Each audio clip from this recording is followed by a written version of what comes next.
سوات ثانیہ سوات میں ڈوبنے والے سیاحوں کی تعداد 18 ہو گئی ہے، جن میں زیادہ تعداد ڈسکہ سیالکوٹ سے بتائی جاتی ہے۔ ریاست آج ان 18 افراد کو بچا سکتی تھی، لیکن گھنٹوں کی چیخو پکار رنگ نہ لائی اور یہ ایک ہی خاندان کے تمام افراد سیلابی ریلے کی نظر ہو گئے۔ آج مگوڑا سوات میں ایک انتہائی دلخراش ثانیہ پیش آیا، جہاں قیمتی جانیں سیلابی ریلے کی نظر ہو گئیں۔ متاثرہ افراد تقریباً 1 گھنٹے تک مدد کے منتظر رہے۔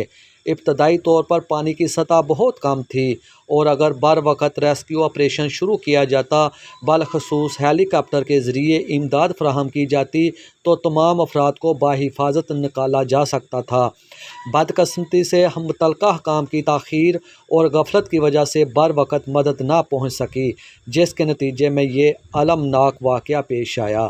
یہ نہ صرف ایک افسوسناک ثانیہ ہے، بلکہ ہمارے نظام رسپانس کی کمزوریوں کو بھی بے نقاب کرتا ہے۔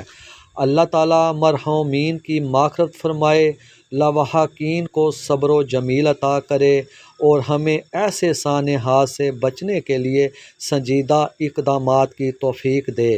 آمین ثم آمین۔